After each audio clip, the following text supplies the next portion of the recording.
And props to Rowdy Bec and Carla, you know, making these last-minute adjustments. You can safely say that was a shattered nose then. Oh, 5 yeah. places. That's a small little piece. Nice right hands from Hyatt. Nice overhand lands from Esparza. What an opening. She doesn't want to go 5 rounds.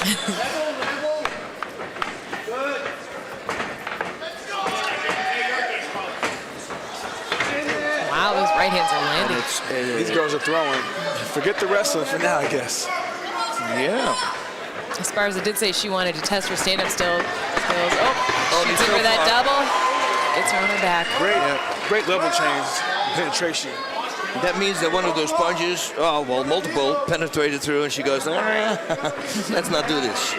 Let's take it down. Nice. Look at the way she just immediately changes position like that. Push going really good. Get that knee in. Control that wrist. Control this wrist. Transitioning to side, well, almost side control. That knee's blocking her out. And then Bec. Sort of regards. No, going under the leg like that's dangerous without the full guard. Even with the full guard, I guess. Oh, wow. Big. And this is what Carla Esparza needs to do to be successful. I feel like, why risk the chance of standing when you can control Bec Hyatt on the ground with effective ground and pound or submission. Esparza sporting her signature singlet here. She's very proud to bring her wrestling pedigree into this sport. Oh, nice. Yeah, Bec just keeps regarding, though. Well, almost. I say that, and then there's side control. But nice scrambles from Bec. She's definitely trying not to give up an inch.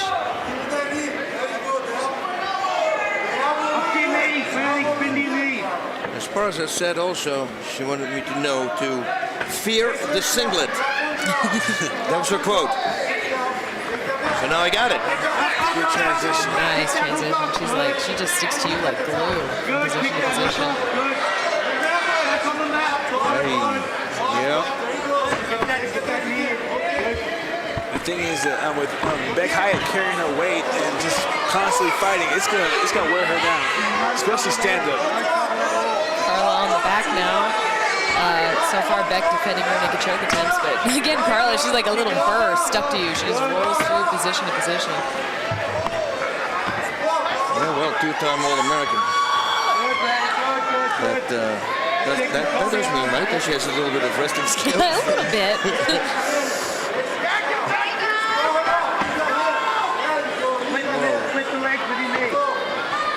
Okay. Good. Nice. Very good. Pull ahead. Go ahead, Rowdy. Go ahead.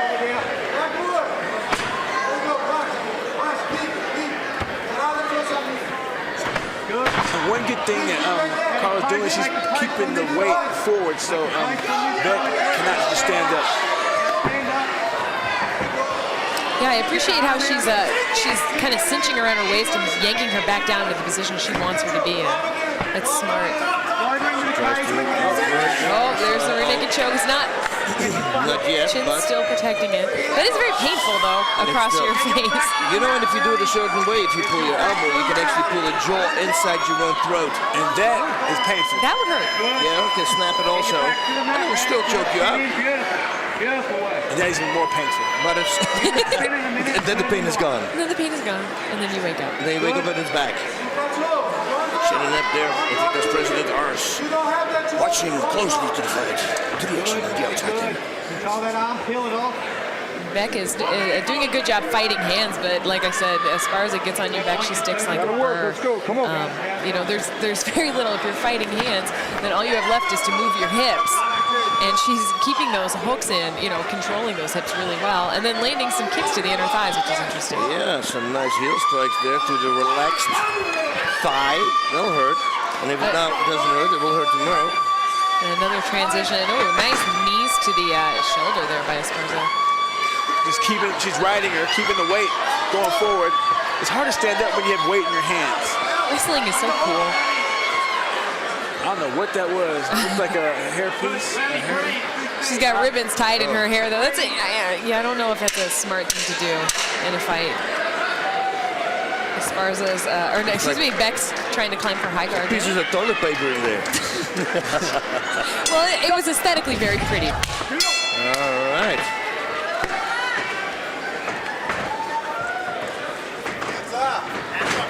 Yep. Oh, Yeah, underneath. committing. You know, and it's hard. You have to walk a fine line, you know. You can't really commit to a shot because you set yourself up. Wow. That's good. That is Get good. it back up. It's a nice thing to taunt somebody to try to get back to their feet and then retake them down. Yeah, yeah. Wow, there you go. Take down. She's like a Tasmanian devil. Yeah, she is. She's like, I'm going to get as many punches as I can before you try to take me down again. Set up the elbow, Carla. Look at the hands. Let's go. Start banging her a little bit. She's not liking it down there. There you go. Look at that elbow. Set up some shots. There we go. Watch your arms here. Right here, Bec Hyatt is flat in her back, and Carla is looking just to muscle her. Now she's passing as an underhook. Wow, that was quick. Bec Hyatt's trying for using her legs as leverage against the head to push herself up. It was not successful. Ate a punch for her efforts there. Put it back in the guard. He's trying. Yep, he's back. Posture up, Carla. Posture up and start managing heavy shots. There you go. Oh, an armbar attempt. She's got to explode.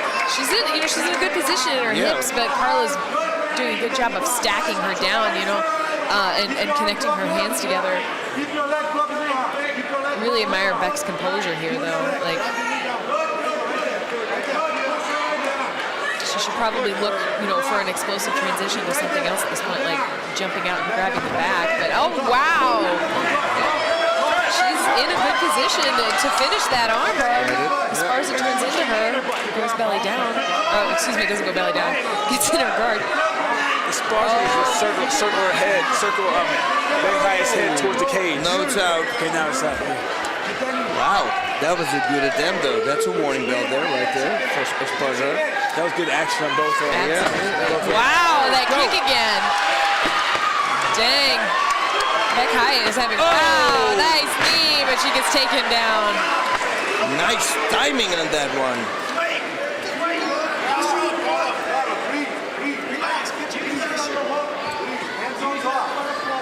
I think a lot of wrestling and round number one took a lot out of her.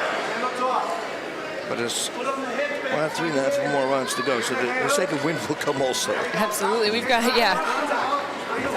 remember, this is 5 5-minute rounds, you guys, for this strawweight title. I feel like Carla should go to the body a little bit. I think so, too. Put some money in the bank. Yeah, in case it goes to later rounds. I would also like to see Bec Hyatt employ a crossface right there and to create a little bit more distance so she can get back to her feet. Pinning Carla to her, is only really going to make that arm tired unless she's setting up a sweep.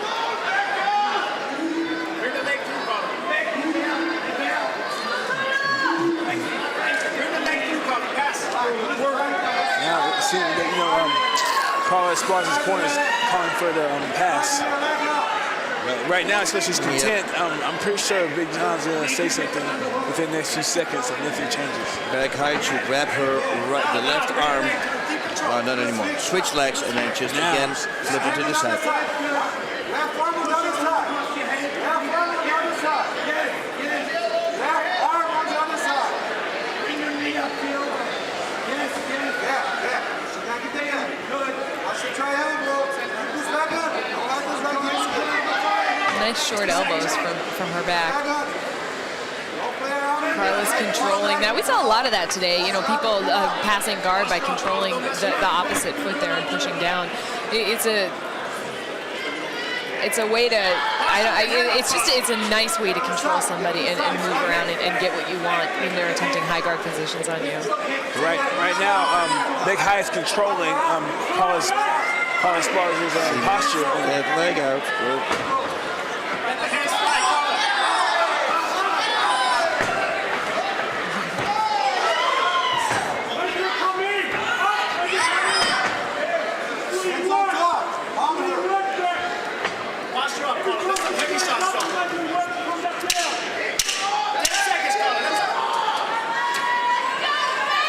Good. Good control by Carla Esparza. Again, yeah. But, you know, back.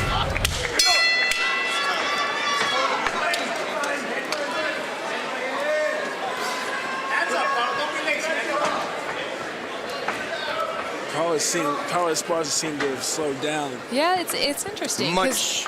And the way, yeah, she moved back also. Maybe part of it might be nerves. You know, this is her third big fight. Because, you know, when you fight women like Megumi Fuji and Jessica Aguilar, that's big time right there. Yep.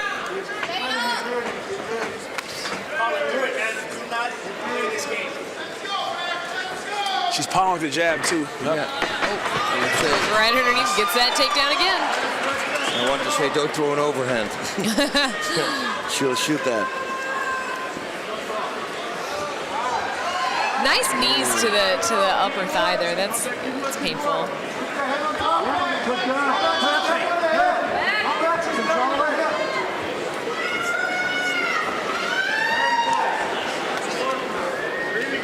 I give Bec Hyatt this. She's pretty active off the ground. She's going for stuff.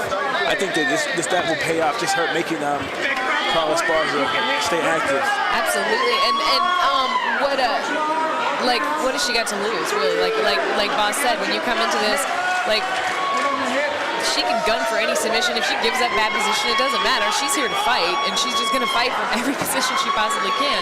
You know, meanwhile, Carla's, you know, trying to implement her game plan, trying to get to those top positions. She's doing great at it, but Bec just keeps fighting, and that's what's really nice about this. It makes this fight pretty exciting. But is it going to make her win the fight? That's the hardest thing. Yeah. You know? You can't, I don't know, you can't make big gains without big risks, and she's definitely taking some risks. Nice position for ground and pound there, though, from Esparza. If she freed her head, she would be able to land some Grab the ankles, yes. Nice Come sweep. on. I can feel Boss over here getting edgy. Yeah, I was doing. Yeah, you were doing the before. sweep. Yeah. I got Mato.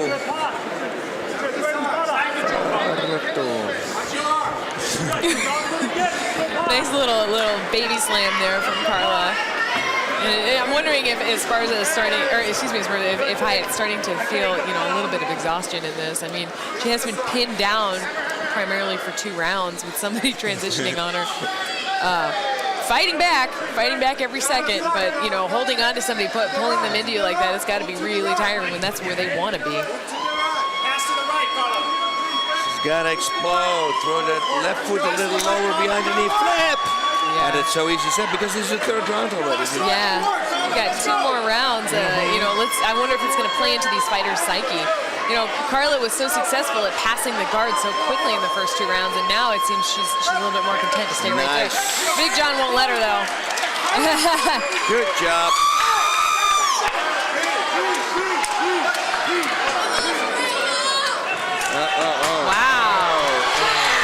Wow. Bec Hyatt's just throwing some leather at her. Oh, man.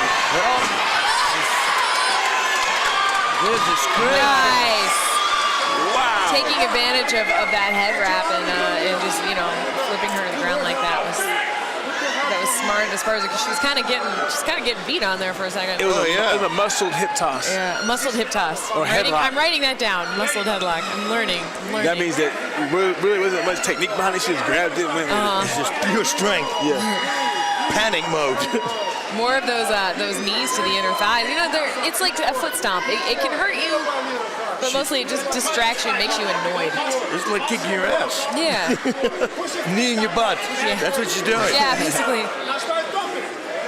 Carla pushing on the face like that, that's smart. If she can just free her head, she can land some super hard shots and improve her position. Kick her way to the body. She can do that. Esparza doing a great job like this. Just kept her up. Wow. Crazy scramble right there. I don't know what that was, but I don't know either, but they're back where they started. Constantly looking for something, though. Bec Hyatt is.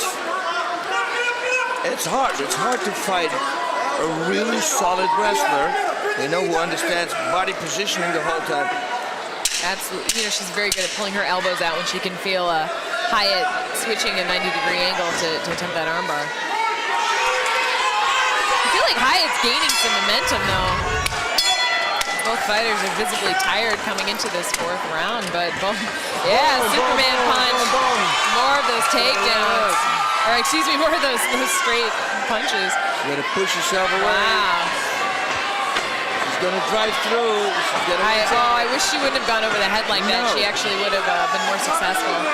People out there, if you're getting taken down, or if someone's trying to shoot on you, do not grab the head or grab the waist. Push the head down and sprawl. Create distance between the hips and the upper body of your opponent. Posture up and send some bigger shots down the line. Carla's corner is actually calling for her to posture up and land some damaging shots now. They really don't want this fight to be stood back up. Because her intent is to get it to the ground and finish it on the ground. Bec controlling the hands. Oh. Rolled over. Carla on the back again.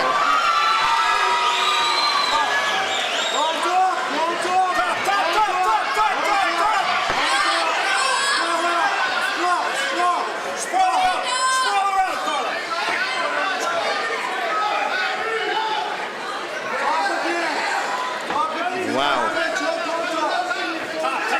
Bec Hyatt did a great job of not getting flattened out. Absolutely. She did a great job, because that could have been catastrophe. Yeah, and pushing her hips up like that, making Carla have to work with her hooks so that she can start defending the hands or fighting hands. It's good strategy. Staying in motion, even when you're in bad spots on the ground, is usually it's going to get you out of it.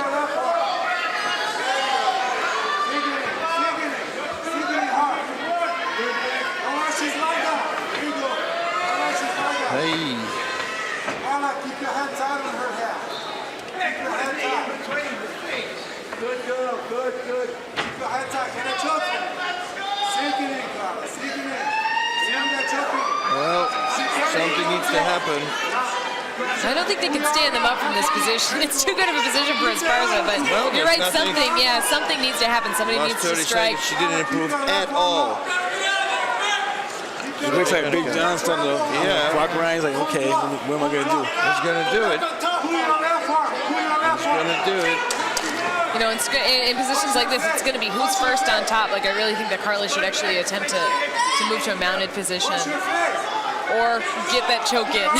But right, as you see, Bec Hyatt has both of Carla's hands tied up, so she's not going anywhere. Both of them are going to be stuck in the same position. I think that's what the corner told her. Okay. Okay. This is better. Just hold her tight. Don't let her do anything. Then we'll put it back on the feet. I mean, there's nothing.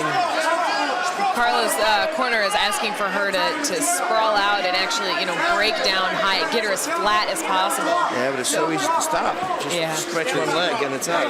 Look at the way that Hyatt's climbing her hips to the side. Like, she knows you beat out that hip, you beat out the position. And so, as she takes little steps to her right, trying to get her butt flat to the ground. Oh, transition to an armbar. That's very nice. Yeah, that's beautiful.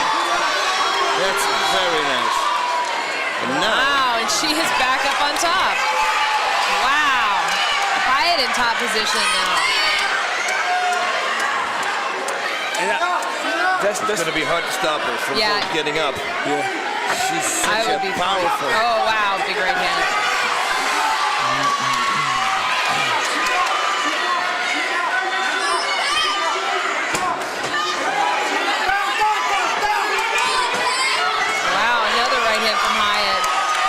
If I were Hyatt, throw a jab, uppercut, uppercut.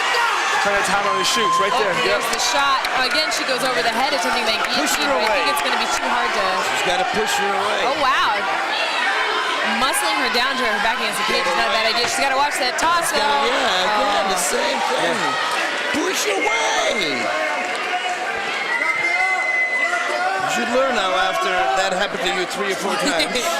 You should not do that anymore. She does so well when she separates. I have to say, I'm really impressed with Bec Hyatt, and you know, stepping up for a 5-round fight when she'd been preparing for a 3-round fight against a striker. And now stepping in against a wrestler. Yep. You know, and hanging in there like just perfectly. I mean, you know, she's on her back, she's losing position. Obviously, she's losing this fight right now, but when she's on her feet and the things that she's doing to defend herself. Final round right here. We'll see what happens. Bec needs to bend them legs and fight at a lower level. I'd like to see a cross hook cross. All right, now the second punch she's going to shoot. There we go. Yeah. Wrong. She's a bend her legs because she's too high. The Europeans, like not, well, I'm not saying Australia's European, but she has more of a European stance, more upright. It's easy to take those fighters down. I do think that you know, if she were to drop her level and throw some uppercuts, they would find Esparza's face pretty well. No. Snatch single. Yeah, it's a shame. Snatch single right there. Good. You called it.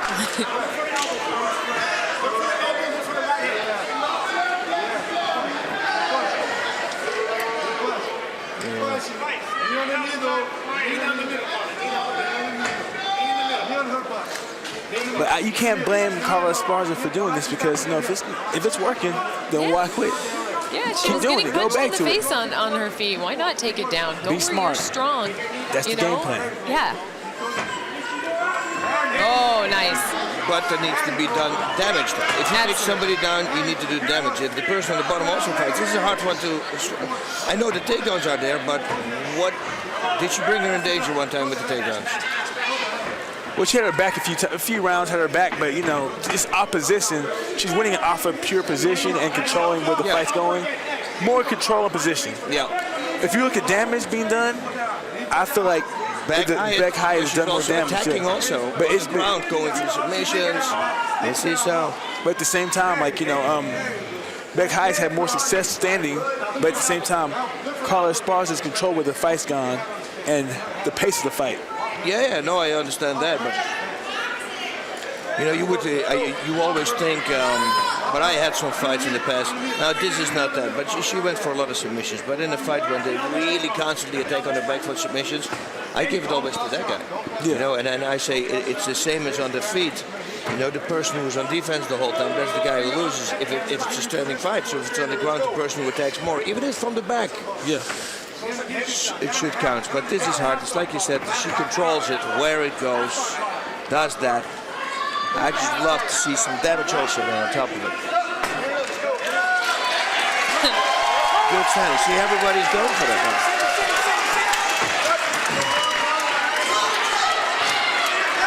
Here we go. 2 minutes left in this fight. Bec Hyatt, she needs a knockout, and I feel like she's landing some hard shots. But yeah, Carla so far has been winning this fight in my eyes because like Mo said, even though Bec may have caused more damage on her feet, Carla has pretty much dictated the whole fight. Wherever the fight has gone. Now this could change in this minute or this last couple minutes, but another nice takedown. That's it. She just sealed the deal. Because nothing will happen anymore now. It's a minute and a half. Have hope. It is MMA. Oh, no. Yeah. Listen, she can take, but she's a phenomenal job. Hey, as a matter of fact, anything can happen. I heard, legend says one guy got knocked out while he was a mount. Really? Yes. Oh, that's cool. Guy got knocked out. I saw that, a Russian dude. I saw that one fight. Stands like Nedkov. Yeah. Oh, yeah, there you go. See, a long time ago. Puck. That was not even a hard punch. I think he's Bulgarian. I don't know if he's Bulgarian or where he's from. It was all the way back. Yeah, it was like 8 years back or so. She's going for a leg lock, trying to pull that near the skin. She can't see. That's the problem of grabbing underneath the leg. It's your hand. It really opens your face up for shots if you don't have that submission secured already. If you're not already in a triangle or in an armbar that's like super tight and you have your angle, grabbing that leg actually makes you susceptible for getting elbowed and punched in the face. It's frustrating, though, I think, for Carla, too, because her head keeps getting pulled down. You know, Bec's nullifying her ground and pound a lot of the time by just pulling that head down. One kick in the face. She's kicking the legs. 15 seconds. That will be something. Esparza should just shoot. Last 10 Boom, seconds one more big around. shot. Or a big bomb at punch's neck. Nice. Oh. Wow, she drops her. Holy monkey. Oh, and the fight is over. Ladies and gentlemen, after 5 rounds, we go to the scorecards, and we do have a unanimous decision. All 3 judges have it 50-45 for your winner and new IFC Strawweight Champion of the World, Carla Cookie Monster Esparza. And we are underway. 5-minute round scheduled in the bantamweight division. Evinger comes out, takes the center of the cage. She brings a pressure very early in fights. We'll see if she comes out aggressive like she has in the past against Aldana. Hard right hand there, dropped Aldana. Might have been a little bit of a slip, but Evinger trying to pounce. Aldana immediately going for a leg lock. Evinger fishing for a toe hold. Aldana wisely goes for a figure 4 on her legs that will stop the toe hold. Evinger still hanging tough with it. Aldana on top. Evinger really holding on to that leg lock. Now maybe trying to go for a knee bar. Yeah, it looks like she's trying to position it for the knee bar. Now Aldana is trying very hard to get top position. Well, she's on top position right now. She's trying to capitalize on that. Evinger maintaining this position, trying to go for that leg, but protecting herself too. We saw it earlier. Fighter Marina Shafir got stopped. Oh, hard elbow there by Tonya Evinger. Great position to elbow from. Beautiful, beautiful awareness right there. She's going for it again. This is a position we saw earlier with Hamasaki and Tiburcio, where she can actually roll over from her back. Now she's in the full guard of Aldana. Aldana's in a position where her head is smushed up against the cage. She can use that to walk up, but honestly, she's a little bit trapped right here. Now she's going for an armbar, maybe a triangle. She's trying to fish for something. Yeah, but Tonya's elbow is already out. That's what you'll get from a veteran in Tonya Evinger. Nice little scramble here. Evinger almost able to clear the guard of Aldana. Tonya wants to knee to the ground, opponent on her head. Referee Mark Smith warning Tonya Evinger of knees to the head of a grounded opponent. You cannot deliver a knee to the head here on the floor. She has such a strong, solid top game. It is not pleasant to have Tonya Evinger on top of you hitting you. I know. Evinger trying to secure mount. She does. Let's see if Aldana tries to push off the fence. Some right hands here by Evinger. This is the fight that Tonya wanted to bring. Pressure early. Irene Aldana has found herself in a fight. She's holding on well when she buries like that underneath. It's a really good way for her to avoid. Bunching up some right hands here is Evinger. Mark Smith told Aldana to move. Some more punches here from Evinger. Aldana. And Evinger pulls down that left hook. And if you look at the arm here of Aldana, it's isolated here by Evinger. Yeah, she pulled it. She hooked in on that. She was able to push her down. That's not a really pleasant position to be in, especially with the ground and pound that opens up. 2 minutes for Tonya Evinger here to work in full mount. Now, when Evinger rises up for those elbows, she does give herself a little, she gives Aldana just a little bit of space. It's interesting to see if Aldana can capitalize. Oh! Evinger going for an armbar, belly down on it. The arm is extended, and Irene Aldana's in a world of trouble. She's trying to fight through this, Julie, but this is deep. That is deep. She is really, really fighting that. Now she's trying to switch it over to almost like a knee bar position, like a knee bar grip on that arm. That arm has got to be popped for Irene Aldana.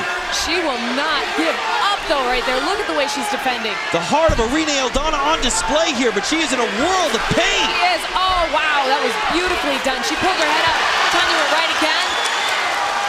Wow. Impressive heart by Irene Aldana, but you have to wonder what the status of that arm is. My goodness. Yeah, that thing was extended very, very hard. Knee on belly for Evinger.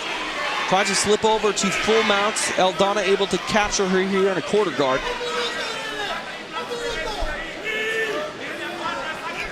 Nice elbow there by Tonya Evinger. And you got to wonder what her mentality is. When she was firing that one submission, it was almost sunk in. Is she getting frustrated, or is she sensing that she's, weakening Aldana up a little bit? Looks like Evinger maybe going for a Kimura here. It's hard to beat somebody who doesn't want to quit. Oh, very nice rip out of that arm. Now she's trying another armbar, this time from the top half guard position. This is not the fight Irene Aldana wanted to be in. Tonya Evinger doing work here in round number 1. Hard right hands there by Evinger. Aldana trying to move. And she's almost out. With that leg up, she needs to continue escaping to the back, but watch her Final arm 10 right seconds there. here again. Evinger going for the armbar. This is, the round's gonna end. Irene Aldana gets on top. Top position. But there's no more time for her to work. Irene Aldana with the heart of a lion. Yeah, it looks like she's holding her, she's kind of shaking her right arm out a little bit. I don't know if that's from the fight or it's just her way of doing things. Round 2 underway. Tonya Evinger and Irene Aldana. Tonya keeps her left hand so low because she's so confident in her shot that if somebody fires off at the top of that, she'll be able to get her underhook in. And she's canting to her right side, which actually opens up a hard left kick from Aldana, but I don't know if she'd want to try and kick her right now given the takedown that came off of the first attempt. Aldana very light on her feet. She was beat up there in that first round, but the cardio seems to be on point here in the second round. Hard right hand there by Evinger. Evinger ate a shot there coming in.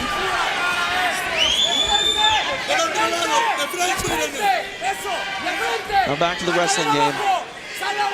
This is where you see how relentless Tonya Evinger is with her takedowns. She will grind on you. Yeah, she pushes up against you with her shoulder. She hooks the legs. She shocks. She double legs. She's extremely good on the ground. Nice takedown there by Evinger. Aldana walked forward, and that was to her demise there. As soon as she started moving forward, Evinger lowered her elevation and got the takedown. Nice veteran move there by Evinger, isolating that right arm of Irene.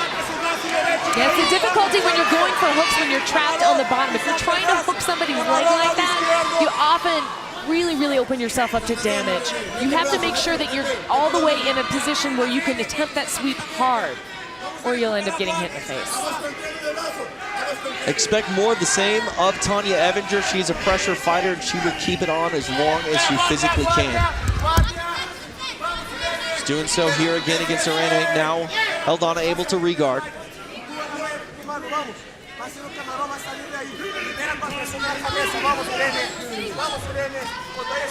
You know, in mixed martial arts, when you get your head up against the fence, a lot of times you can wall walk. Evinger stacks, which basically nullifies you cage walking. She does a really good job of it. And, Aldana's trying to climb those legs up high, but it's cutting off the angle that she can make. She's got to make a very sharp, quick angle in order to get in a position to submit from.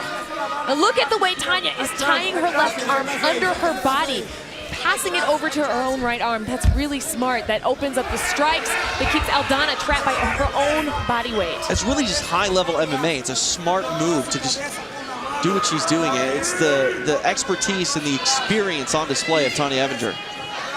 See that arm pinned again by Irene Aldana, or by Evinger of Irene Aldana.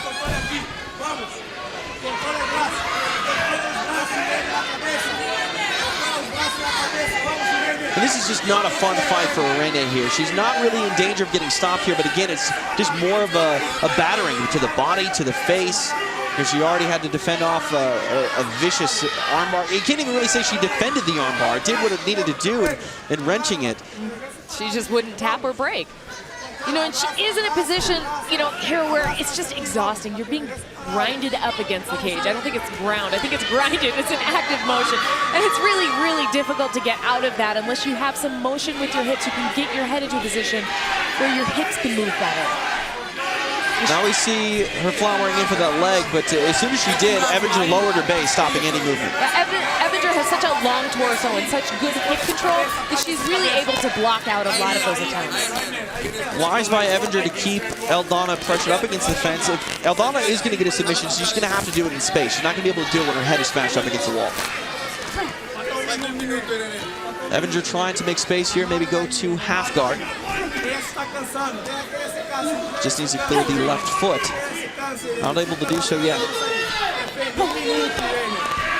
Right hand to the body from Evinger. And she was able to pass that left foot through. Right in front of the corner of Aldana is Evinger doing work.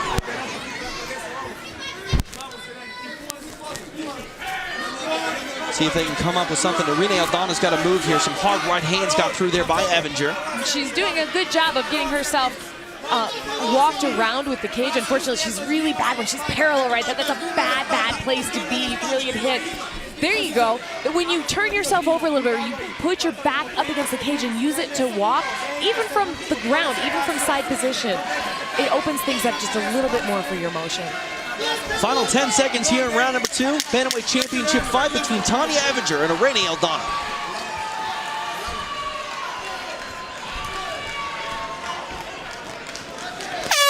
Ten minutes in the books. Nice sign of sportsmanship, a touch of gloves to start the round. Evinger with a kick, not a lot on it, but it did land.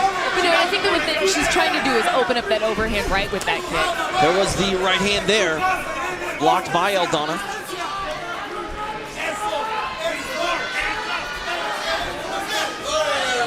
Not a lot on that spinning back fist by Irene. No, a little bit ill-timed there, and the distance wasn't quite close.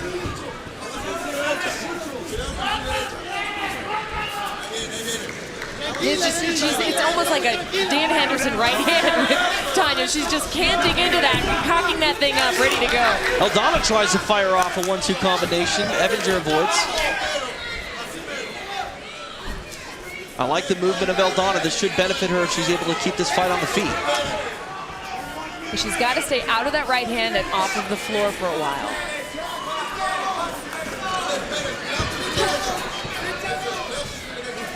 Evinger a bit more plodding here to start this third round. I think it would really behoove Aldana to be moving more to her right, jabbing and moving to her right. Evinger rushes in for a takedown. Aldana still on her feet for the time being. Clinch up against the fence here. And she is so strong, Evinger. She's really, really able to muscle people around. She's very lean and long, but she's got that wiry strength that just things come out of nowhere. Oh, nicely done. Very nicely there by Aldana. Evinger still sticking with that attempted takedown. Nice little whizzer position here, though, by Irene Aldana. I can hear my wrestling coach in my head going, whizzer, whizzer, whizzer, as I watched it. That was really, really smart of her. Oh! Irene Aldana really doing a nice job keeping it up on the feet. She's got to watch that low single, though. Elbow to the body there by Aldana. Now she tries to go under the arm to punch Evinger. Evinger tries to roll through. Very nicely done there. Scramble ensues here. Evinger maybe flirting with the guillotine. Aldana able to get out of it. Now pushes Evinger up against the fence. Aldana may have gotten a little bit of a second wind here. She's so hesitant on throwing that right. It's not firing off. She's almost faking that right hand. I wonder what exactly she's looking for to throw it. I'm not a fan of that. I mean, it's great when it lands, but it just seems like she's going to open herself up to a double leg with that spinning back fist. Yeah, she's forcing it right now, and she'll look at it on tape and learn from that. There's that overhand again. You know, I like the way Evinger throws that overhand and then just comes right underneath it with that muscle move. Again, nice takedown defense by Irene Aldana, sticking with it. Over the halfway point of this championship fight. You know, we were going to learn a lot about Irene in this fight. What we have learned is she can go through some adversity and stay in this fight. You're going to have to take it from her. Yeah, she's very, very tough and just so much heart. She really defended that takedown well by sagging on that on the pressure. Evinger back in control of this cage fight.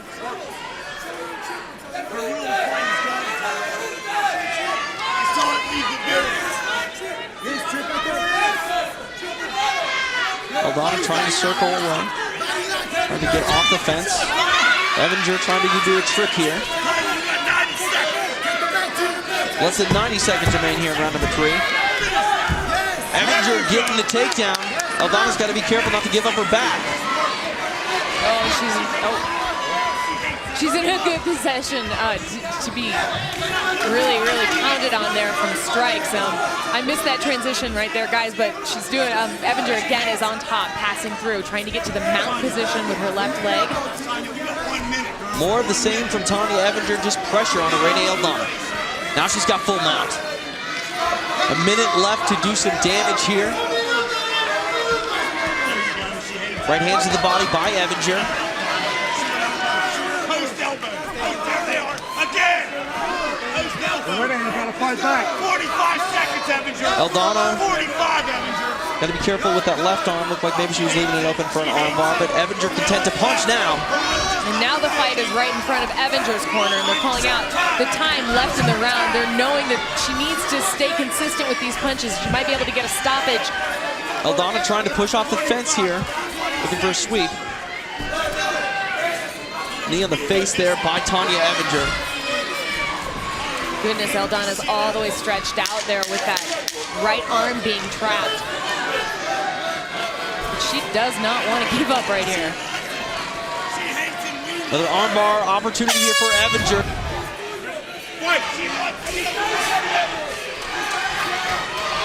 We are officially in the championship rounds, round number 4. Irene Aldana and Tonya Evinger. Nice head movement here by Aldana. Very smartly ending on a jab like that. Hard right hand, though, gets through by Evinger.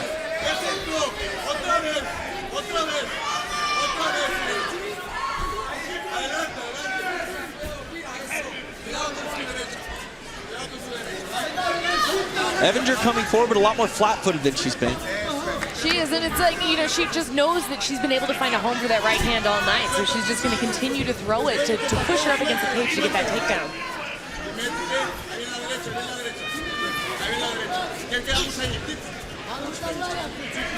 You mentioned that kick again by Evinger. See if that opens up that right hand. Hard kick there by Aldana to the lead leg of Tonya. Uppercut misses by Evinger. Kick to the body there for Aldana. Follows it up with another. Tonya answers with the kick. That kick to the lead leg of Aldana, that had a little more fire on it than we've seen from Evinger lately. It did. She's, I think she's understanding she's got to put some meat behind that to find that right hand.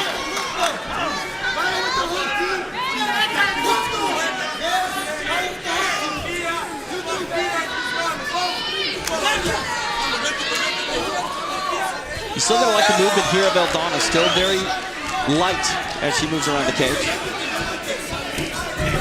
Evinger goes for a takedown. Sprawling out on her for the time being is Aldana, but now she's giving up her back. Tonya Evinger going for it, getting the hook in. Get a right hook in, see if she can get her left one in. She does. 3 minutes left to work here in round number 4. She's got herself wrapped pretty tightly around Aldana, delivering those hard left hands while she's fighting with her right arm.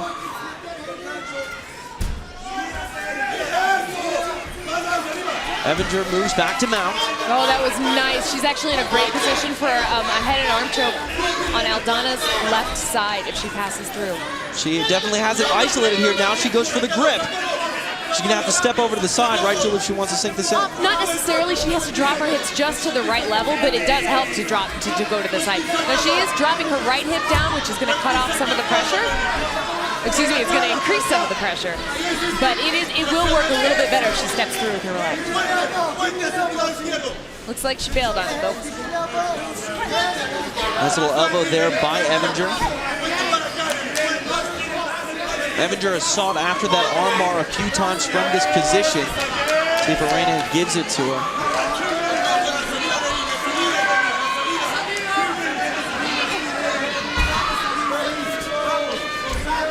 Aldana trying to move. Nice elbows there by Evinger. Shoulder out without right hands there. Aldana looked like she was hurt. Mark Schmidt warning her. Still composed though. Irene Aldana has a lot of heart, Julie. She has a ton of heart. And you can always kind of tell she's got to keep those hips in motion. You can tell when a fighter starts getting really frustrated when they start straightening their arms up to push the person off of them or try to throw punches from the bottom. Now, you can land effective punches from the bottom sometimes, but it's hard to pull off. She needs to keep her hips and her feet in motion, especially when Tonya comes up to hit. Tonya getting more aggressive here, posturing up now for mount. Nice elbow gets through to the side of the head of Irene. Another right hand. As we get in the latter part of this round, Tonya's got to make sure she explodes when she has the cardio to do so. She doesn't want to explode and burn out her gas. Yeah, I don't know that she is going to lose her gas tank. She looks pretty strong right now. She definitely is. Aldana moving. She's eating a lot of these punches. Tonya Evinger trying to take Invicta FC gold right here.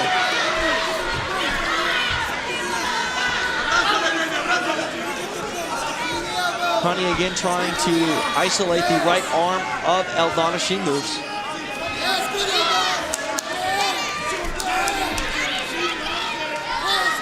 More punches here from Tonya Evinger.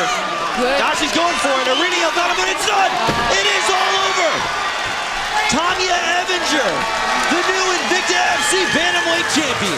Ladies and gentlemen, the end comes at the official time. 4 minutes, 38 seconds, round number 4. Referee Mark Smith puts a halt to this bout for your winner by TKO victory. And now, the newly crowned Invicta FC Bantamweight champion of the world, Tonya Triple Threat Evinger!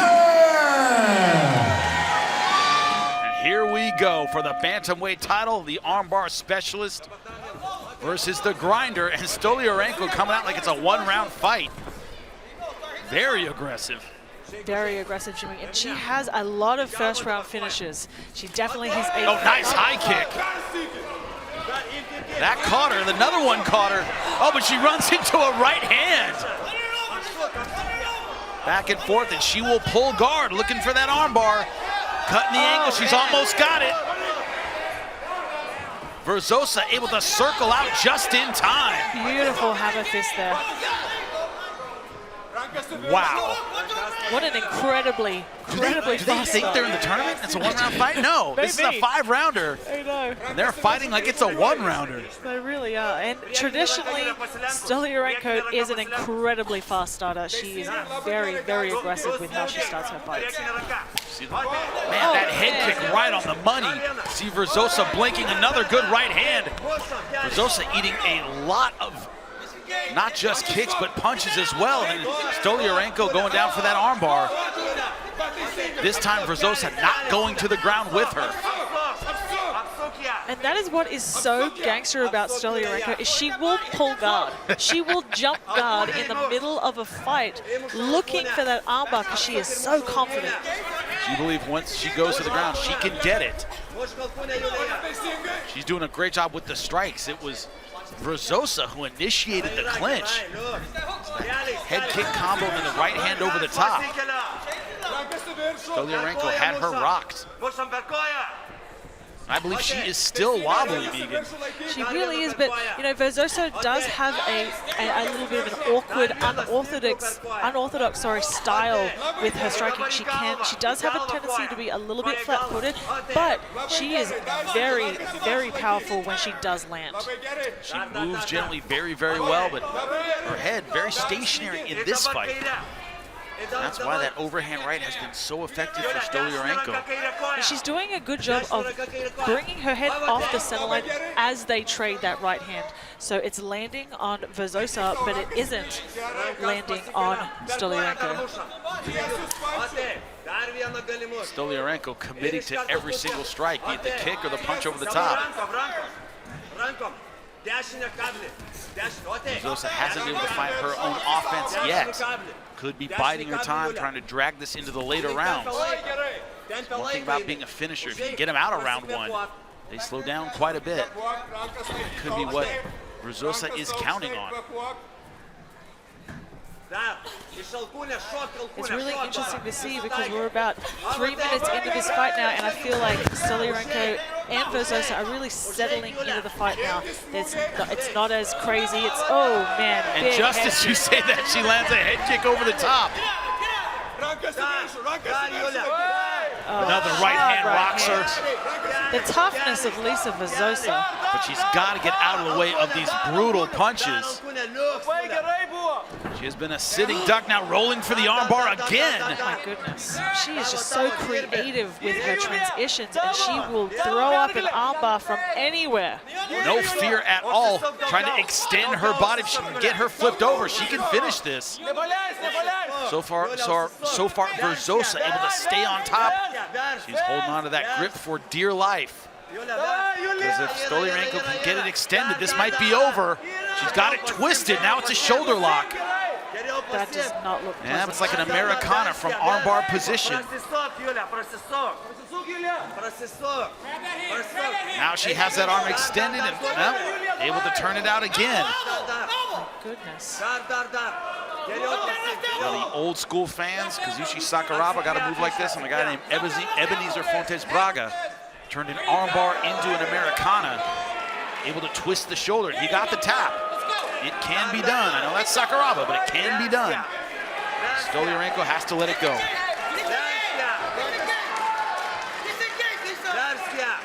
And she's doing a beautiful job. She's already looking to rotate her hips, and Verzosa is doing a good job of trying to stay square, but Stoliarenko is putting her feet on the hips, and that enables her to swivel with such intensity.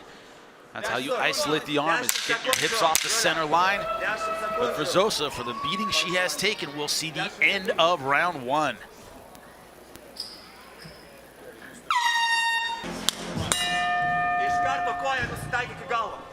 We didn't have the audio for it, but I am telling you. See there, 10-9 all the way across the board for Stoliarenko. If you're Verzosa's corner, what you tell her is the worst is over. She's most powerful in round one. It's all downhill from here. Whether or not it's the truth, who cares? But that's what you tell your fighter. Yeah, and the thing is that you have to really get them out of that mentality of the first round. It's like, look, we're settled into the fight. We're not going to be as fast twitch. We're not going to be as explosive. Now it's our time to get to work.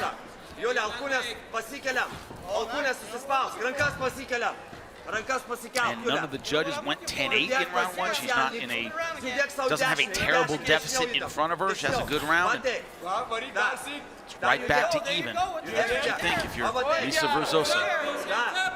And how much energy did Julija Stoliarenko use in that first round?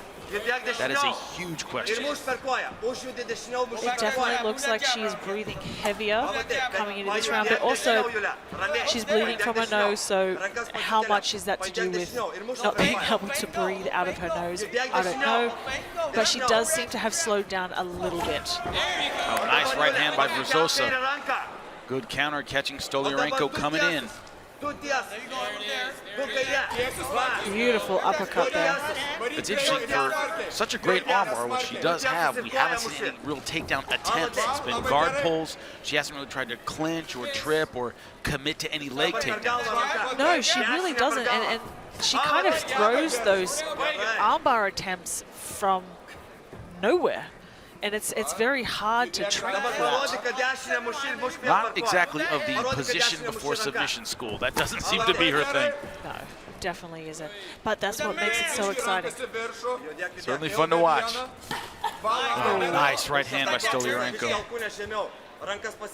She's just doing such a good job of timing that right hand from Verzosa and trading, but making sure she brings her head off the center line. Beautiful right hand again there. Wouldn't surprise me if that left eye starts closing up on Verzosa. Beautiful lead leg. Good job by Verzosa keeping that right hand up. Good counter leg kick.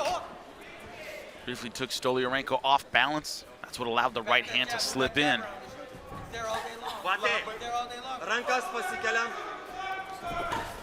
It's like Stoliarenko could close her eyes and throw the right hand and it would land. Verzosa coming in the same way at the same angle every time. Yeah, and Stoliarenko just seems to be the faster of the two with her striking.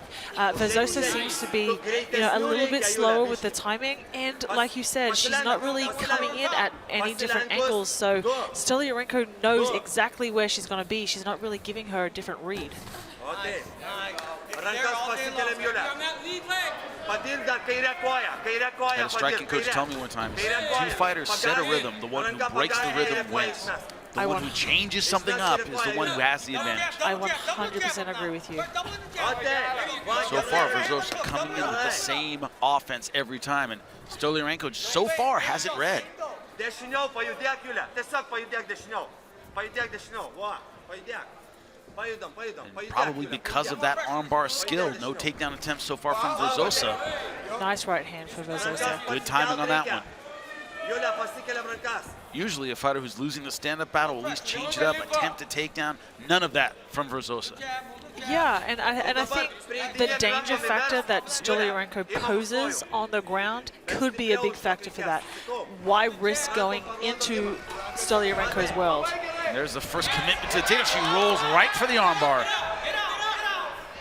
Briefly in double leg position.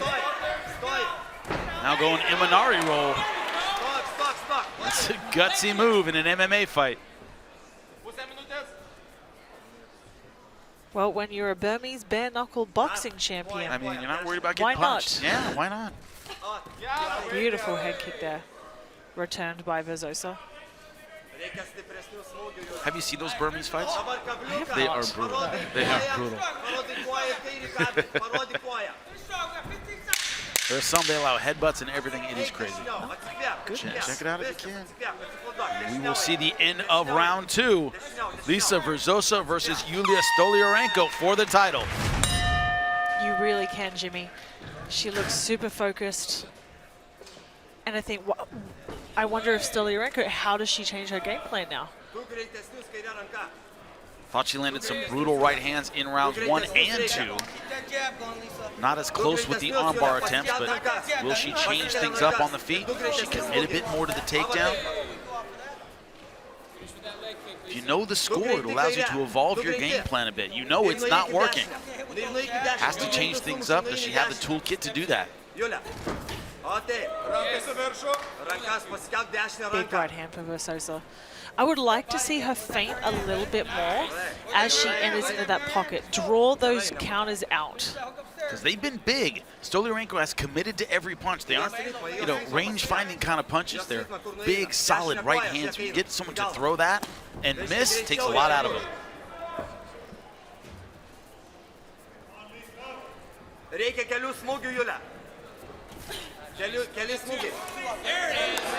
Good right hand by Verzosa. She's starting to kind of read the timing of Stoliarenko. And Stoliarenko, you said, had the speed advantage, slowing down a little bit now. Good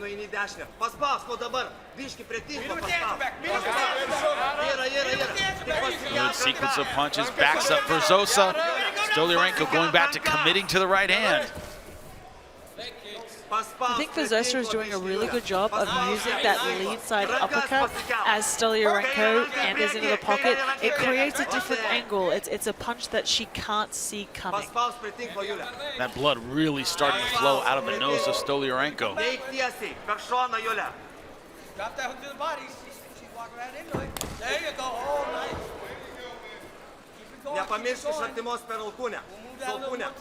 They're like two rams fighting over some territory. They seem to attack at the exact same time, leading with their heads, really committing to the right hand. Big stiff jab by Verzosa though. And I was literally thinking the same thing, Jimmy. It's like we have a lot of movement on the outside, and then they both throw with everything right at the same time, and then they're back circling. And I really feel like one of these fighters needs to continue and not reestablish that range. Keep on of that pressure and really start stacking up those forward momentum, that constant combinations, and that's what breaks fighters. That's been a consistent theme tonight, hasn't it, Megan? Really we'll see a great right hand, we'll see a great jab. We saw in the Guardado fight is that she had a good power shot, but not the 3 or 4, the 5 that'll back an opponent up, that will take them by surprise, that will get them physically moving backward, that will give you the real estate. It's all about the long combinations. The one who throws that's usually successful. I 100% agree, Jimmy. And if you look at the face of Stoliarenko, she has a lot of damage on her face. So I feel like in these moments right here, Verzosa needs to commit. She needs to continue going forward, because whoever starts landing consistently first and backing up their opponent tends to be winning. Oh, good right hand again by Verzosa. Another one. Stoliarenko firing back. You might wonder Also, for Stoliarenko, she has hit Verzosa with clean right hands, especially in round 1, plenty in round 2, plenty in round 3, and she hasn't really, her face is swelling up, but she hasn't really been able to really get Verzosa on her heels or moving back. A nice cut on the bridge of her nose. Just as I said that, she may have really hurt her. That could have been that she ended with a beautiful lead side elbow. Yeah, it sliced her up good. Another good elbow. Beautiful. That cut is bad, very bad. Verzosa needs to turn it up now because they check that cut. This fight might be over. See, the good thing is it's right in the middle of her forehead, so it's draining right down the straight of her nose and not going into her eyes, which could be beneficial. So maybe she, even though not getting cut is probably better. Not getting cut at all is more beneficial. That is pouring blood now. They both look like extras on The Walking Dead. That shows you a little bit how this fight is going and how much action there has been from beginning to now. We're only in round 3. That lead side elbow is just doing so much damage. Look at the blood on her elbow. Stoliarenko has found a target for that elbow. The doctor is coming in. It wouldn't surprise me if this is the last round of this fight. Oh, man. She's still thrilled. I gotta say, I'm thrilled that we're in round 4. This has been a great fight. Stoliarenko ahead on 2 cards. Verzosa ahead on 1.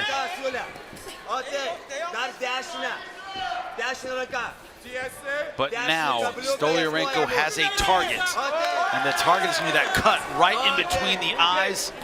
She's committing to every punch. It is now open and bleeding. That jab is landing beautiful and snapping Verzosa's head back every time she lands. And every time she lands it, there is literally a spray of blood. If you don't think that's going into both eyes, you're wrong.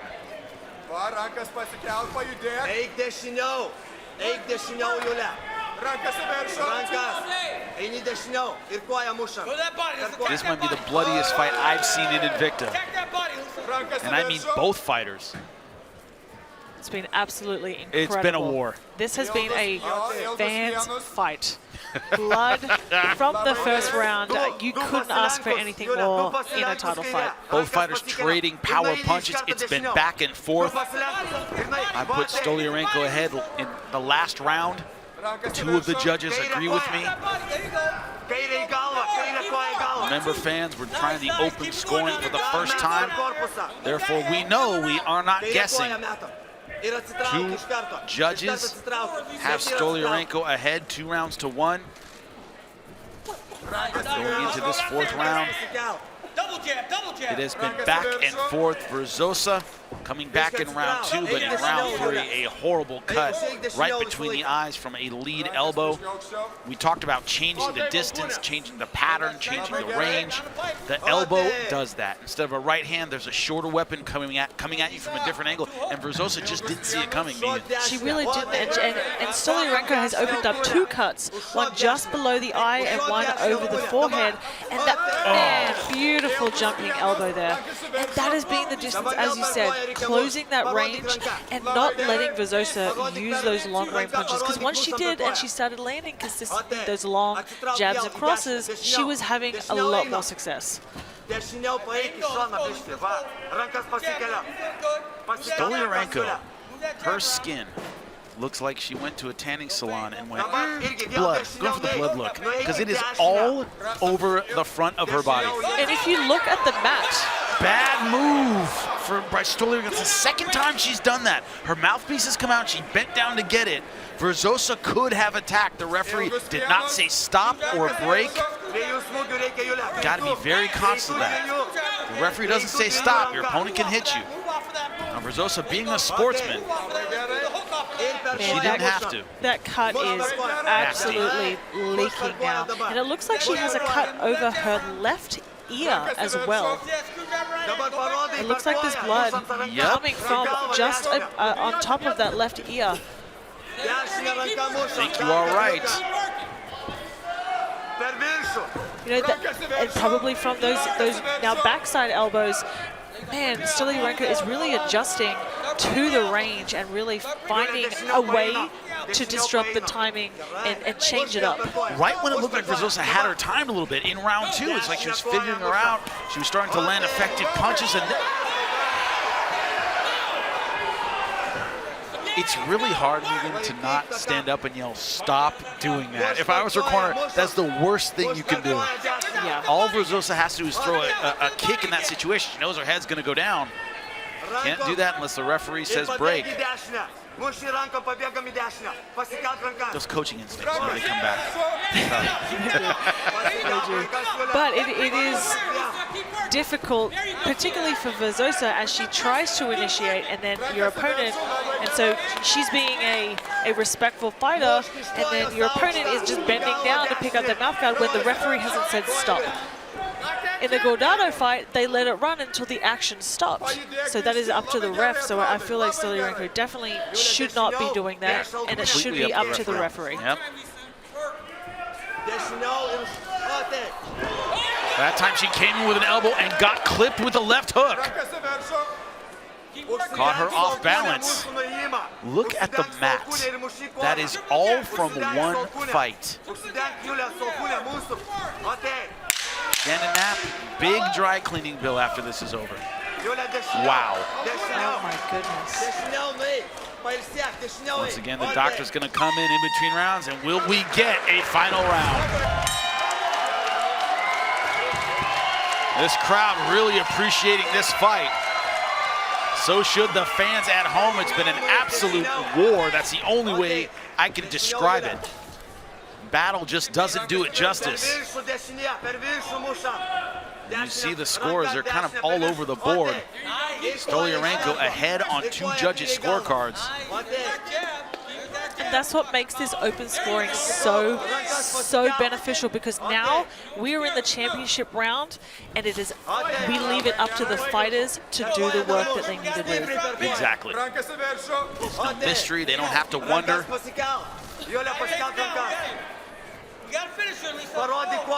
Verzosa is putting everything into every punch. She knows she has to get a finish here. Stoliarenko, I don't see her taking her foot off the gas at all. That's just not how she's wired. But if Shannon Knapp books a rematch between these two fighters, she's gonna have to call a blood bank, because this has been one of the most grueling fights I have ever seen in the women's 135-pound division. I agree with you. Stoliarenko is covered in Verzosa's blood. Her hair has changed color. It's red. It's red. Now red. It looks like she's been in a tanning bed full of blood. She really has. And Verzosa, though, is doing a very good job. She is pressuring a lot heavier in this round, knowing that she is down 2 rounds and she needs to get the win. That's part of the scorecard of the open scoring. She knows she's behind. There's no mystery to it. Stoliarenko still trying to land that big right hand over the top. She ate a left hook last time, coming in with the elbow, so she's been a bit more hesitant to throw it in this 5th round. Beautiful job.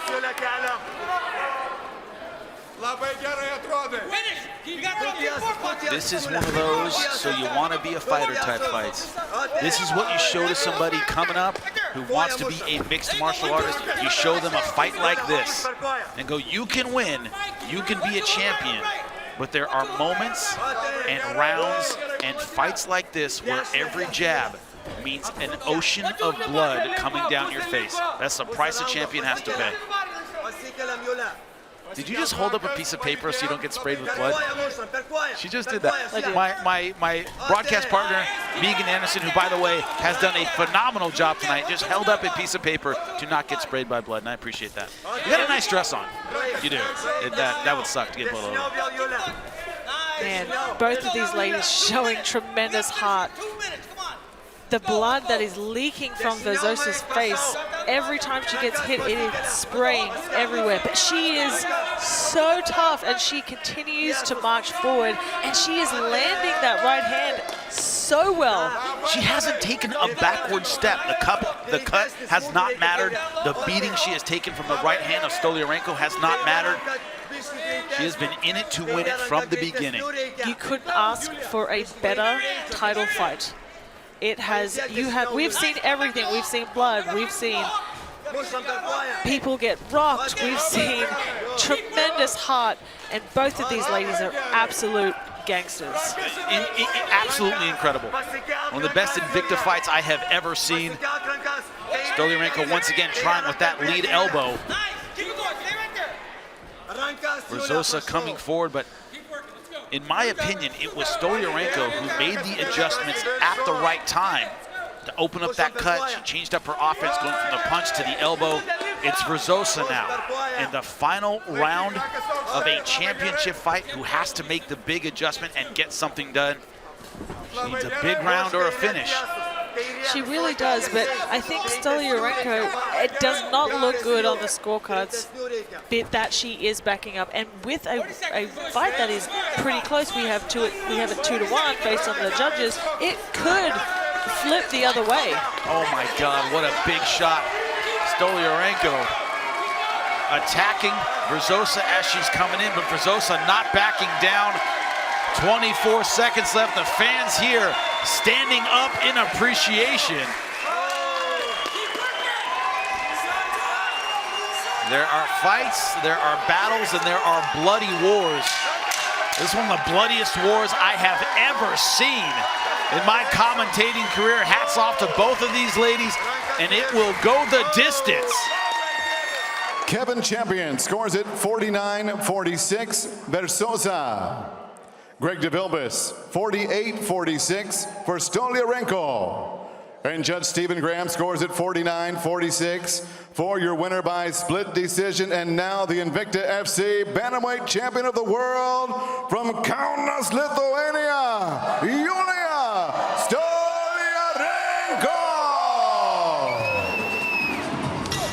And here we go, underway. A touch of gloves. See Mizuki march right forward with that jab, a right hand, and a kick by Grasso. See Grasso targeting that leg early with a couple of kicks, comes over the top of the right hand. Hard right hand by Grasso. Again, finishing with that kick. We have not seen Mizuki really check that kick either. She's eaten all of those leg kicks that have landed. Left and right, I mean, Grasso's hands are incredibly quick. They're very, very good. And both of these women move their heads when they punch. Such an important factor in staying out of the way of strikes. Shrine Auditory coming alive for Alexa Grasso with chance of Alexa. Right hand misses by Mizuki.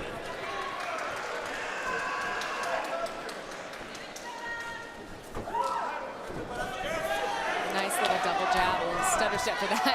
Mizuki comes back with her own. Jab is so underrated when it's used effectively in mixed martial arts. Absolutely.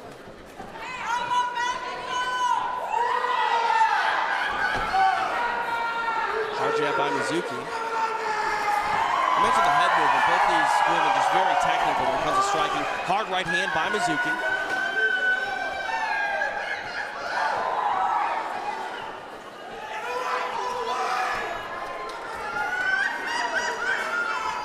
One of those fights where you're going to see, oh, very nice!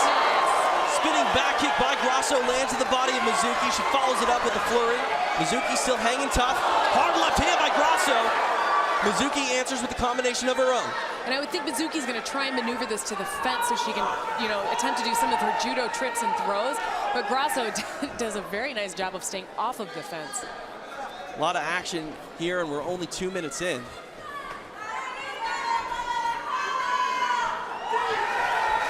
Left and a right hand by Grasso. Oh, she does such a good job of returning over that. Mizuki's punching so straight. It's very hard to find that opening. Credit to Mizuki, she's eating some shots here, but she's still coming forward, always in the face of Grasso. She definitely is appearing to be the aggressor in a lot of the shots, and Grasso is countering very effectively. Well, spoke too soon on that.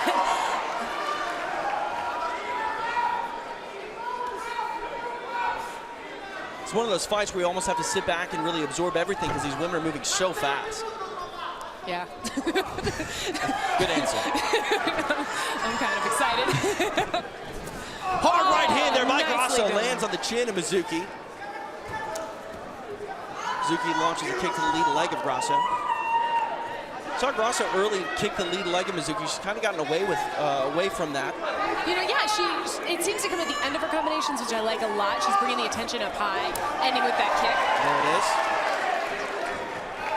Smart strategy, too. Looks like Mizuki might be bleeding a bit now. Definitely blood coming from the nose of Mizuki. Grasso putting it on her. Grasso stays so composed right there. Actually, so does Mizuki. Neither one of them seems frantic for the attack. At just 21 and 20 years old, these women are fighting like they're long tenured veterans in mixed martial arts. Very technical work here happening on their feet.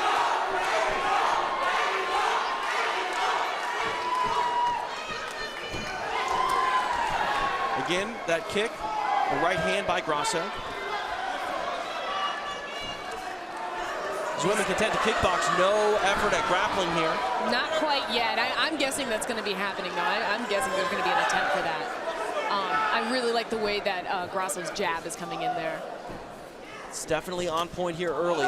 Mizuki comes high with the kick. Oh. Now she shoots in for that takedown. And Alexa tries to go and take her back. Looked like Grasso was maybe flirting with a triangle for a moment. Mizuki passes, clears, now back on the feet.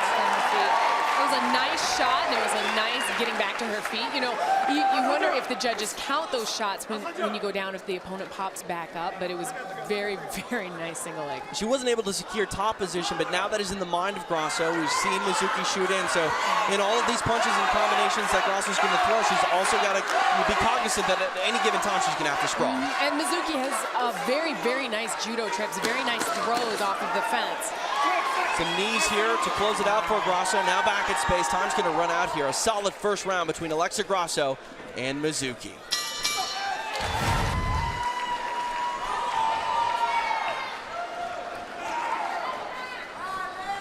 It's one of those fights that's fun for us to call. I think it's fun for these girls to fight as well. These women really enjoying themselves. Another attempt at that kick. Let's see if Mizuki tries to kick up high and get down low again like she did. That was a very effective way to shoot on her. Don't forget UFC 184 tomorrow. Ronda Rousey against Kat Zingano. The bantamweight title on the line. Prelim starting at 4 p.m. Pacific, 7 in the East, right here on Fight Pass. Mizuki rushes in with the punch combination. Look at the way Alexa takes a hop step to her right and just delivers those straight shots right in the center of those punches.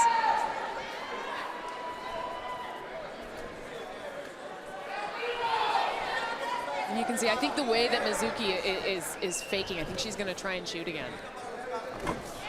She was able to secure the takedown for a brief moment in our first period, but not able to stay on top. Hard exchange by both women.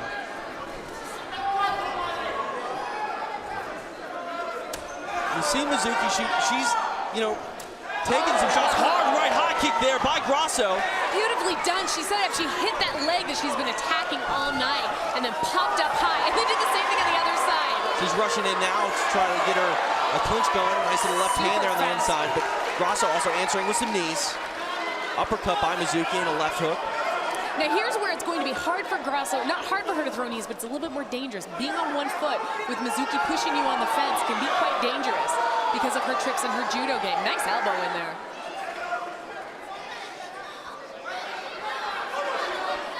We saw Mizuki shoot on the outside earlier. We'll see if she drops down and try to attack the legs here for a takedown up in the clinch. Grasso able to get a little bit of space and moves away.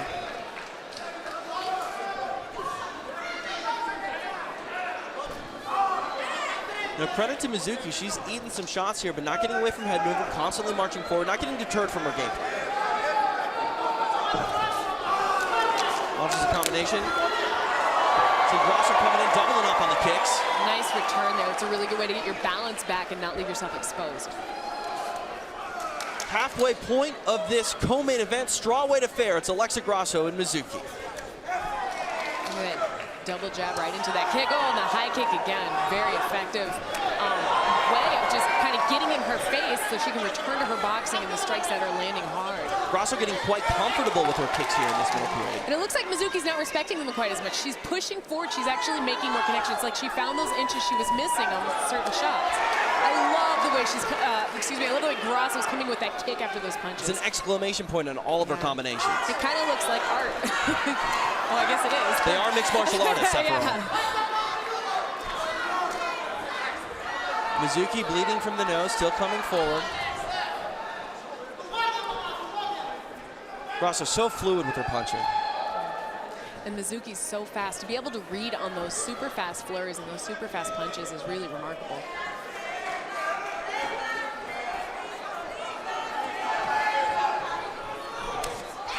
Hard kick there by Grasso, but Mizuki was able to land a nice right hand on that kick.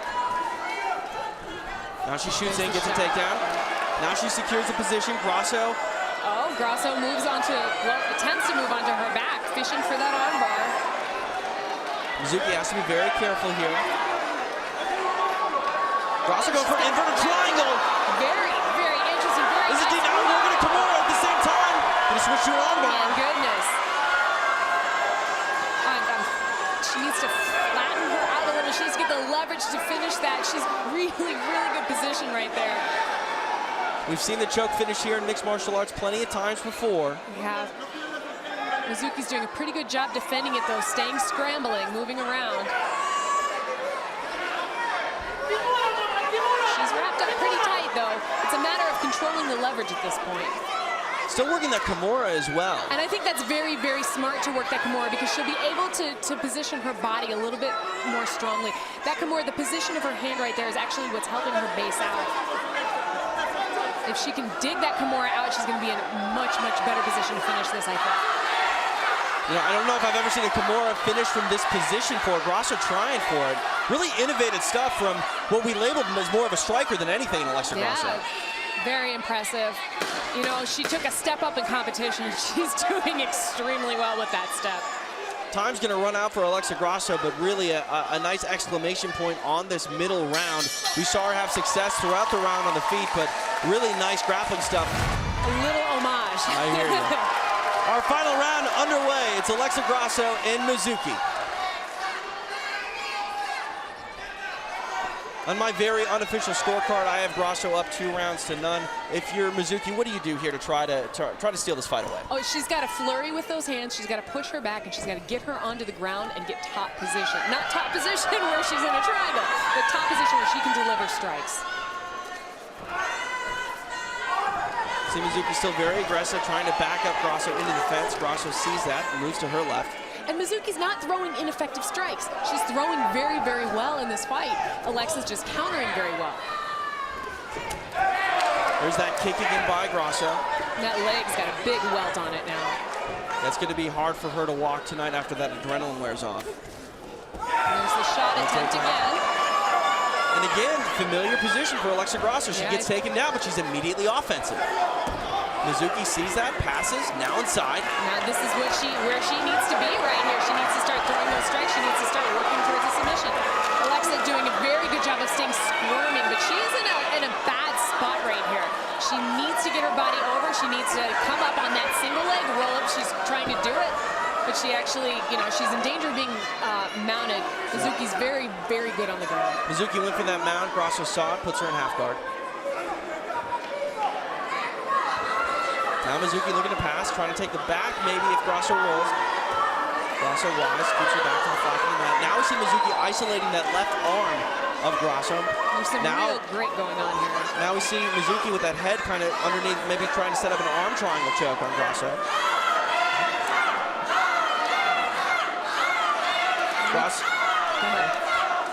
Grasso just wrapping up the head there. We see Mizuki trying to pass. Now not. Trying out the back door, but her back is giving up now. Almost. No, this is what you called for. You called for Mizuki to get top position and maintain it and not fight off submission. She's been able to do that here. Just a shade over 2.5 minutes here in the final round. I think that's the smartest strategy to win this, and unfortunately, Grasso's put herself in a position where she can get arm triangled right there. You know, she's got to keep fighting that. Mizuki's got to push really hard for that, get that finish. She's got 2 minutes, 30 seconds to get this done. She can. You know, she's transitioned to mount, now she's on the back. Mizuki needs to make this position count for him, maybe try to, bunch up some punches here. And it's a good scramble by Alexa on the bottom. She needs to not be flat at this point. She needs to stay curved. Oh, nice reversal by Alexa Grasso. She really read the weight well. My goodness. Mizuki able to reverse position, now back on the feet. These girls are putting on a show inside the Shrine Auditorium. I'm so impressed with both of these ladies tonight. I really am. Both of them are fighting their hearts out and being so technical about it.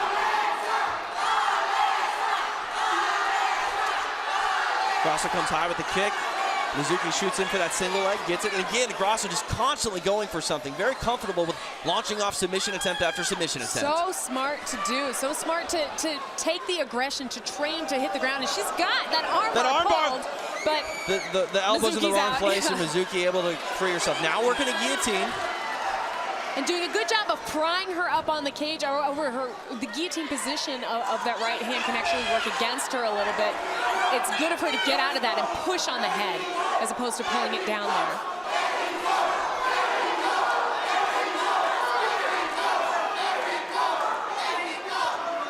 Again, Mizuki working a single leg attempt here.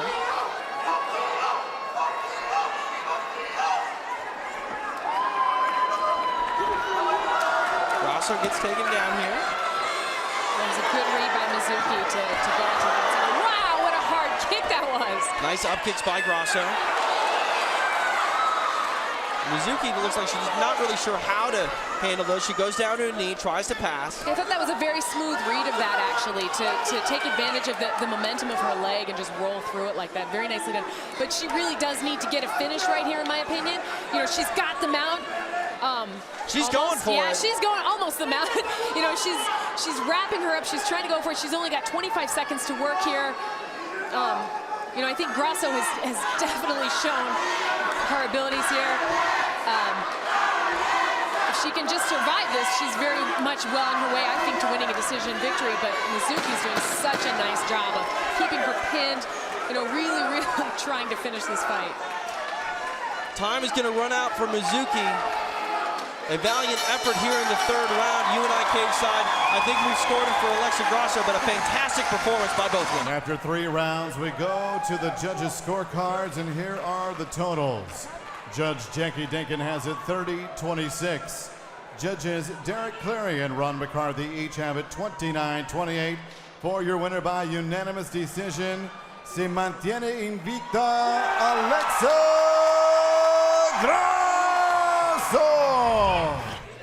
Chants of Colombia in honor of Sayury Canon ringing out, but also people chanting for the state of Georgia. And both sides throwing hands. Canon in the all black. Oh! And there's a staggering right hand from Macioce, who's in the black and blue, and now she shoots in. Beautiful right hand there. And she goes in for that shot, disengages and comes back out. That right hand, just money. She's got the bit between her teeth right now as Macioce. You can see the mean-spiritedness in her face as she's throwing some devastating combinations. Violence, Nate. The volume, the power that she's bringing, but she's got to be careful because she's leaving her head on the center line when she's engaging in those combinations, which will leave herself to be counted if she's not careful. A little blood trickling from the nose of Canon already. And just a surprising, beautiful tenacity to shoot in on somebody who is a Pan American wrestling champion from Colombia. Macioce has no fear. She's got a couple of finishes in under 20 seconds already in her fighting resume.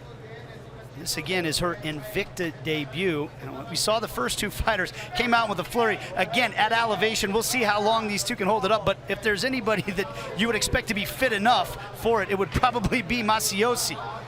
Yes, but it's also one of those things where sometimes you need the fighter to settle in a little bit. They come out strong, they come out hot, and I think for Canon is she's looking to grapple. She's looking to wrap Macioce up, to calm her down and get a little bit of that frenetic energy that can happen at the start of the round out of the way so she can really start implementing her own game plan, potentially.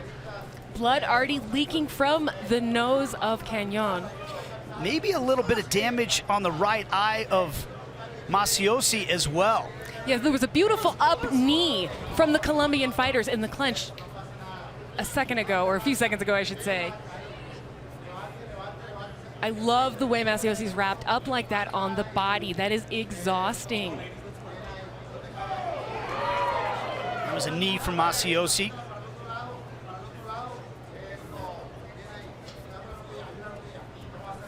You know, Canon needs to look to dig her own underhook. And it's just so hard to do when somebody is so tight chest to chest like that. But she's doing a good job trying to stay patient, get her own, you know, underhook, get her hips out. But man, Macioce is just so physically strong, Julie. Physically strong. And, you know, one of the things we can think about is, like, coming from that background of powerlifting, it can be exhausting to have too much muscle, but she's also beautiful neither from Macioce. She's also physiology. She's got a degree in physiology. She's the conditioning coach at SPG Georgia. She knows how to make sure that her body can sustain the muscle, that she can keep that power in it and that energy, and she still won't be weighed maintain down. speed. Yes, exactly. Well, she's a student of mixed martial arts. That's what she likes so much about it, she said, was she wasn't any good at it the first time she tried, and that doesn't sit well with her. So she went back, she studied, and she realized she can keep learning about all of the different ways you can win a fight, and she's showing a lot of them right now. Big right hand, though, from Canon. Macioce lost her footing there. Back up to her feet now, though. And guys, we might get a little blood splattered on us here at this one. I know you guys are okay with it. Oh, I'm in it for that, Nate. I'm wearing white, so I would prefer not to have blood splattered all You're over a us. veteran, Megan. Wearing white to an MMA event, that's a rookie mistake, isn't it? No one would ever call Megan Anderson a wimp. No, absolutely not. Now we're at a lull here because there was a low blow from Macioce. The referee gave Canon a little time to recover from that. Low blows hurt in female fights and male fights. And Macioce's got some blood coming from her nostrils as well. Oh! Canon grabbed the leg and wouldn't let go. This is a tremendous fight, and we're not even through round number one. Canon comes up firing. I mean, we was excited to see both of these ladies make their debuts tonight, and man, have they delivered just through the 4.5 minutes of this fight already. Oh, another spin back fist. 30 seconds left in round number one. One of the things we can theorize is that Macioce's big right hand at the beginning there, her explosive, strong striking at the beginning there may have tired or taken Canon out of her game, but it looks like she's coming back into it. Although Macioce's on her back again, trying to tire her out, trying to get those shots. Just seconds remaining in the first round that has been action-packed here in fight number two. Get this fight to the ground. Here we go, round number two. Megan, what do you think? More of the same from Macioce here in the second round? Yes, I think so, but I think the volume won't be as high as the first round. I think she's settled into the fight now. She's figured out her range, and she's going to pick her shots a little bit better. Now, the blitzes are still going to be there. It seems to be a trend with her style. She likes to blitz, and she likes that big right hand. So we'll see if she can set it up better and if Canon can adjust going into the second round. Something we're seeing with that big right hand is that level change, those fakes and feints. You don't see them that sophisticated at a fighter with only one pro fight. Beautiful leg kicks as well. Take a look at the open scoring. Macioce got that early knockdown in round number one, and she is ahead on all three of the judges' cards. Right hand counter from Macioce, who's got more blood coming down. And that kick, those kicks are adding up. They look like they're hurting Canon, and particularly after that outside leg kick, the weight, when she put her foot back on the ground, it didn't seem to be as stable there. So those kicks are adding up and will pay dividends with the movement of Canon as the fight progresses. There's a lot of reddening up on the outside of that left leg, isn't there, Jules? Yes, sir. And the thing that we also notice is that Macioce is able to throw those naked. Oh, beautiful overhand to double unders from Canon.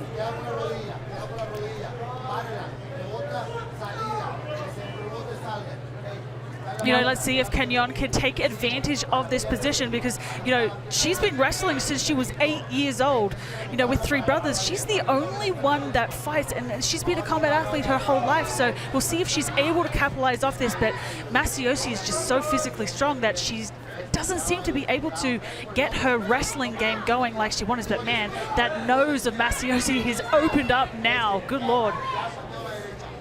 Yeah, and I think we saw that blood start in the first round with that knee when Canon was tied up, that up knee, and I think it's getting more and more open as Canon is able to land. However, Macioce, the damage on the leg and the damage to Canon's face as well, not unsubstantial.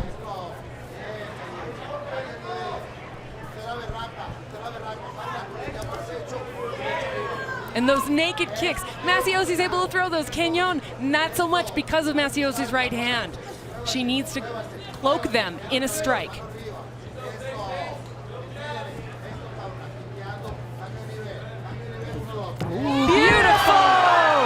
Takedown from Canon. Absolute beautiful timing, straight.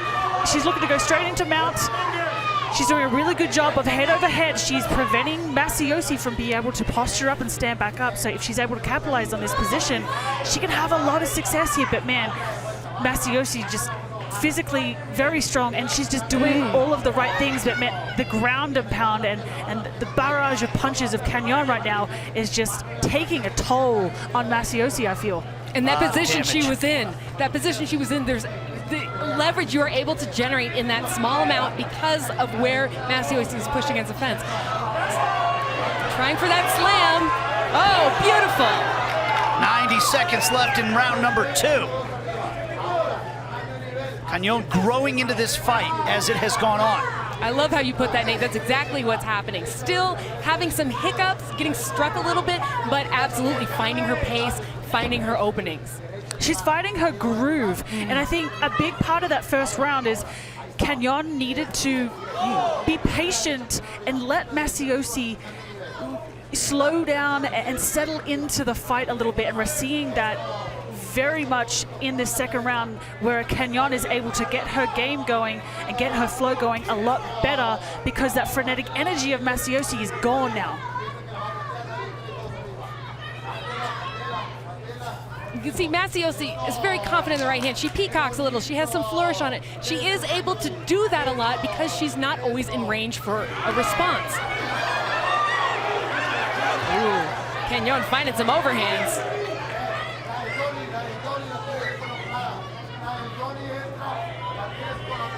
Big right hand. Lovely. Oh my goodness. There's a big right hand from Macioce. 10 seconds left in round number 2. Say that Canon loves a spinning back fist. She's showcased it several times. You can test your fandom. The night wraps up with a kick-ass concert. Sunday Night Rocks. It all begins at 8 Eastern every Sunday night. And here we go, round number 3. There's been a lot of damage inflicted on both sides. And it's going to be decided here in this third and final round. Wow. And we talked about how many great strawweights are going to be competing here tonight. I don't even know that we realized how good this one was going to be until these two competitors stepped into the cage. Yeah, if you have to get this much damage in a fight, let it be your promotional debut, trying to show that you belong in the mix with some of these strawweights.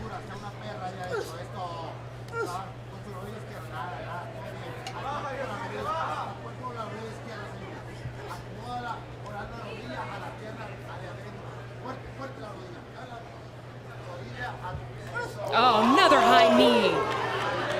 Canon really can lift that leg up high and regain her balance quickly.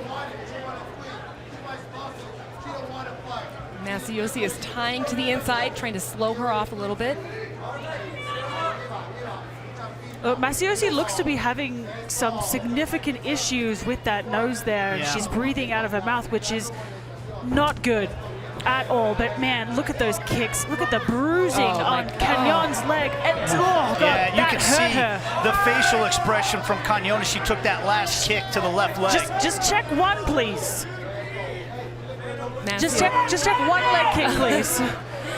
Nice knees there for Macioce, tied up like that. She's definitely trying to target the midsection and liver. Good elbow out of the clinch. Oh my Front goodness. kick. And then another, that left leg right now, Canon, is a problem.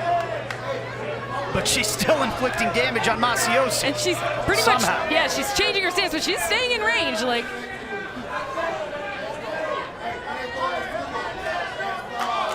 as you mentioned, switching stances to get that right leg out in front. But she's having issues pushing off that left leg, which even when she switches to southpaw, she's not able to get the pop on those punches that she's wanting because her movement is compromised. She's struggling for balance too. I wonder if Macioce doesn't need to get on the offensive a little bit more and take advantage of it.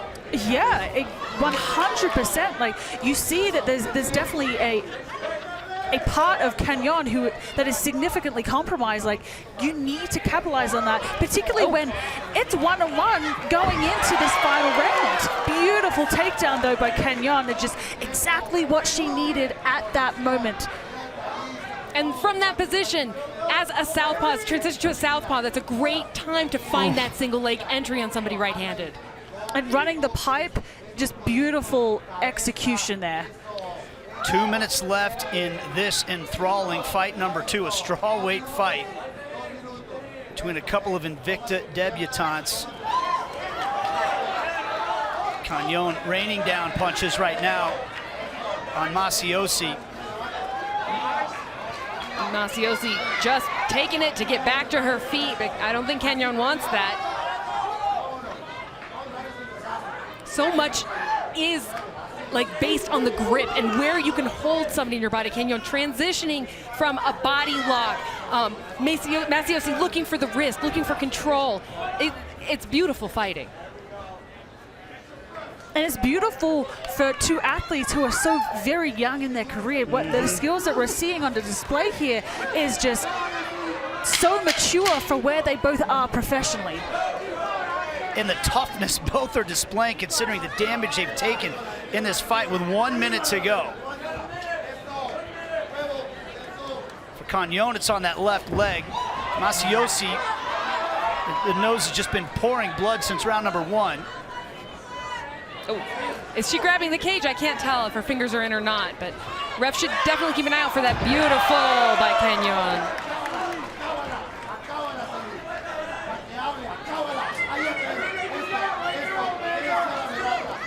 They say it's not how you start, it's how you finish. And that certainly has been the case in this fight.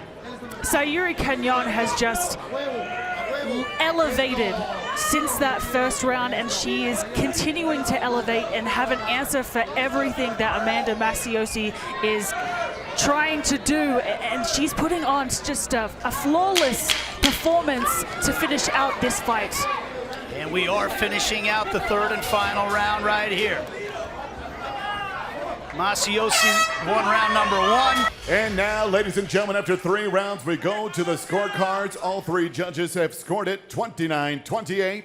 Your winner by unanimous decision, desde Bogotá, Colombia, Sayury Canon!